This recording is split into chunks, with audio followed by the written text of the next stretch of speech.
It's been a little bit over 24 hours since I won over $32,000 worth of prizes from The Price is Right, including a car. I have this giant zit on my forehead that I'm hoping didn't show up on TV.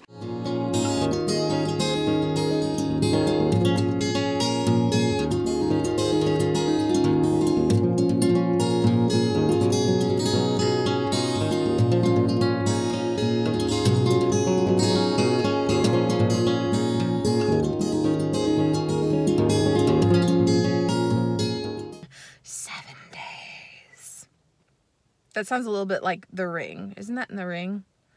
I don't know. 6 days. Yay! 5 days. 4 days. Penny and Kermit, guess what? 3 days! It's 3 days! Hey, guess what? What? 2 days! 2 days! Oh my God, it airs tomorrow. I have been waiting for this day since August 7th, and I am so excited.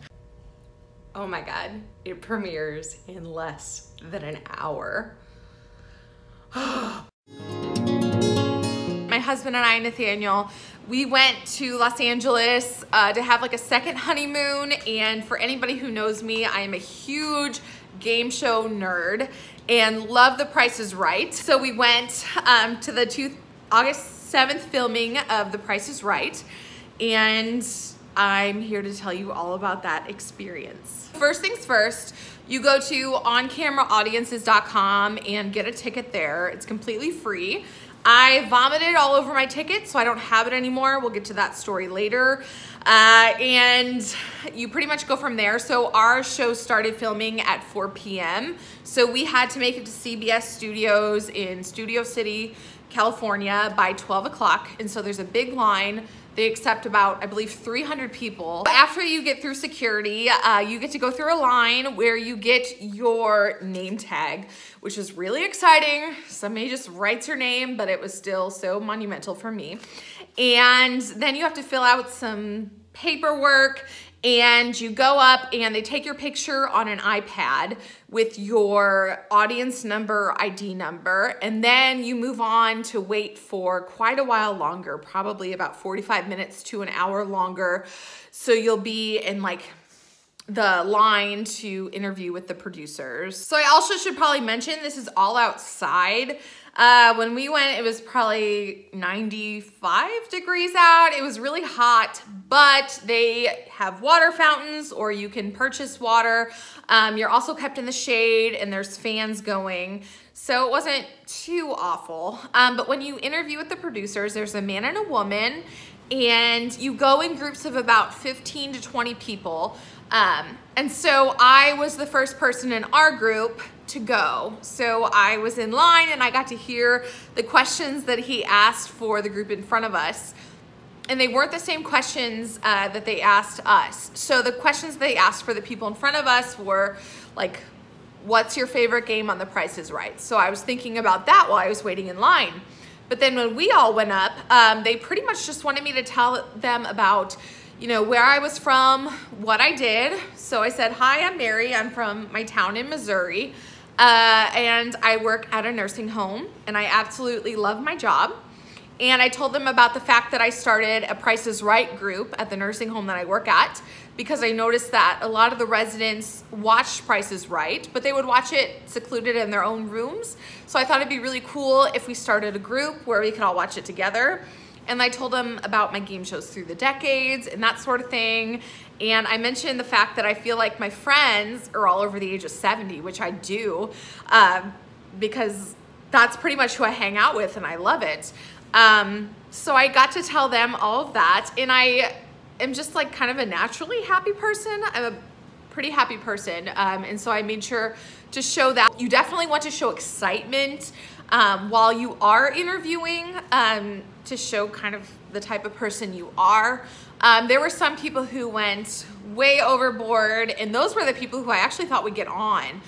The people who were like yelling and like making chants, like I thought those people would get on. But it actually wasn't. Those weren't the people who got on, which I thought was kind of strange. Is that okay to share? You think that's okay to share? Okay. That was my dog Kermit yawning. So after that, we went and we waited for about another hour or so, hour and a half. We watched an episode of Price is Right, got really pumped up. And then we had to wait a little bit longer, and this is when everybody's going to the bathroom and stuff. And by this time I had developed a headache, probably from a mix of the heat and my adrenaline. I was just so excited to be there. And then they do this really funny like instructional video of how to act, how not to act. It's kind of tongue-in-cheek, a joke. And it was really funny, and it got us all really pumped up. Once you finally get in the studio, you have to walk up, I think, was it 23 stairs? You have to walk up 23 stairs, which wasn't a big deal because we were all kind of walking slowly. We were a big herd. The producers or whoever works for on-camera audiences places you in certain places. And so Nathaniel and I were at the very end. Hi, Penny. We were at the very end of our row, closest to the wall. So I thought to Nathaniel, oh, there's no way we're gonna get on. You know, we're super far away. You know, we probably won't even be within camera screen, but you know what? It's still gonna be really fun. Neither of us really went in with the mentality of, oh, we're gonna get on the show. You know, we were hoping to get on the show. Obviously, that's anybody's hope, but we weren't like counting on it. So we were just kind of sitting back, ready to enjoy the show. They called down the first guy, they called him down, and then they called down my name. And when you're called down, you really don't know what's gonna happen. Nobody tells you you're gonna be called down. It genuinely is a surprise. And they held up this cue card, which I got to keep, which was really freaking exciting. Even though it's just a poster board with my name on it, it still means a lot to me. This next part that I'm gonna tell you about is kind of like more behind the scenes, because you can watch the episode online when it airs. It's 8414, that's our number, and it's airing September 20th, 2018, and it's gonna be online for 5 days after the air date. So you'll be able to watch that on your own. So you guys watch that. I'm gonna tell you behind the scenes stuff. So when you're getting ready and like, you know, when everything's happening, it's so hard to focus. So when they're like bringing down the things you have to bid on, you have people like yelling things from the audience, like, you know, numbers, prices, nothing mean or anything. You have the announcer saying things about the product. You have Drew standing in front of you. You have the lights. Like it's really overwhelming, and I kind of didn't, like, I guess when you watch it, you can see like, oh, that is a lot going on, but until you experience it, it's kind of a lot. So it was really hard to focus. So when the announcer was saying the stuff, the models were modeling things, it was really hard for me to focus. And I always said I would not be that person to upbid somebody by $1. But the first bid, this girl was really sweet. I'm in no way throwing any shade at her. She upbid me by $1 and she got on. And so I was like, all right, game on. I'm gonna do that. That's a good strategy. She got on. You know, she did great too. She was really sweet. So I became the $1 up person, the person who I never thought I would be. And now I really do not judge them, because that is a good strategy. I'm not gonna say I was the greatest Price is Right player in the whole world. It took a while for me to get up on stage. It was the second half of the show that I finally got up on stage. And I'm not gonna say I was the greatest player in the world, but I didn't really care at the time because I was so excited, and I just was having, it's just like, I felt like a puppy would feel at like PetSmart. That's just kind of how I felt, like all sensory overload. And I was just so grateful to be there because I'm such a big fan and I love game shows. So just the fact that I was a contestant on a game show, that was enough for me. So I totally struck out. Like once I got up on stage or whatever and I played my game, totally struck out. But I didn't really care because I freaking met Drew Carey. I was on Price is Right. Like I was a contestant. That was enough for me. And I told Drew as much on stage. I don't know if that's gonna make it to the final footage, but I told Drew, like, I'm just really grateful to be here. Everybody was just so kind. And the producers, they were so nice, and they were like, you're here for a reason. You know, we think you have a really great personality. People are gonna root for you. You're here for a reason. Keep up that good energy. It was just a phenomenal experience. I have nothing negative to say about that, and that is not just because I was the showcase winner or CBS is telling me what to say. This is truly how I feel. I still got to spin the wheel, and I was the first one to spin, wasn't I, out of my group? I was the first one to spin, and I spun a 90, and I was shocked. I didn't spin the 90 like my first spin. It took 2 spins to get that. But let me tell you, that wheel is a lot heavier than it looks. That wheel's heavy. Like when you see people struggling, it's a real thing. Also, I have like no muscles. So that could also probably be the reason why. It was really nerve-wracking watching the other people spin for the wheel. And then when I found out I was in the showcase, I genuinely couldn't believe it. I was in shock. So now for the showcase part, they were like, okay, you know, we know it's really like you want to focus on what the announcer's saying, and you know, but you still have to have a smile on your face. You still have to look exciting, because we know a lot of people will look at the camera and be like this, you know, and I was like, oh yeah, I'm totally one of those people. Plus I didn't have my contacts or glasses on, so like I was already probably doing this on camera. I don't know. So during the showcase, I got to be the first one to bid. So my husband and I had talked before, and we're like, okay, if it's something as ever as crazy as we get on the show and we get in the showcase, we'll bid on the car. Like whatever showcase has a car, because we have one car that's only 2 years old, and that's a great car. But our other car is an 18-year-old minivan, and it's struggling, and it can't really go over like 50 miles an hour. So we can't, and where we live, like you have to use the interstate a lot. So we couldn't really drive it much, just around town. So we were like, okay, whatever car or whatever showcase has a car, we'll bid on that. And so the first showcase had a car. So I was like, okay, I'll bid on that. Like I remember looking out at Nathaniel in the audience, and we kind of locked eyes, and we were like, yeah, we're gonna bid on that. So I knew I wanted to lowball it, and I bid 22,000. And what's crazy is that I was thinking 22,000, and then Nathaniel, he's over there, he was like 22,000. Like we were in the same, we both agreed. So we both bid 22,000, and then the other lady got the second showcase, which was a trip around the world, which is super cool. And she was super sweet, by the way. She was so nice. And she bid on that, and I was like, okay, you know, we'll see. And she bid 29,000, and I thought, okay, that might be a little bit high, but you know what? I've never been out of the country before, so I don't really know like how much that kind of thing costs. And I remember during the commercial break, she's like, I think I bid too high. Like, I think you just won the showcase. And I was like, oh, but, you know, I didn't want to be like, oh, I probably did. But, so I was like, oh, you know, I've never been out of the country before. You know, I don't know how much that thing cost, like how much a trip around the world costs. Like that's a lot of traveling she was going to be doing. So anyway, when we came back, they said that like how much things cost, and I was what? I was 8,000 off, I believe. I was about 8,000 off under, because they encourage you to bid lower, because they don't want both contestants in the showcase to overbid, because they don't want to end with like nobody winning. So I remember they encouraged us to do that during the commercial break before we bid. So I bid 22,000. My showcase was worth 30,000. And my showcase was 3 pairs of Tom Ford sunglasses, a car, a Chevy Sonic 2018, which is a car I had never heard of, but I've done a lot of research on it, and it seems pretty cool. And then a hot tub. And then her trip was a trip around the world. I can't quite remember all 3 places. I remember one of them was China.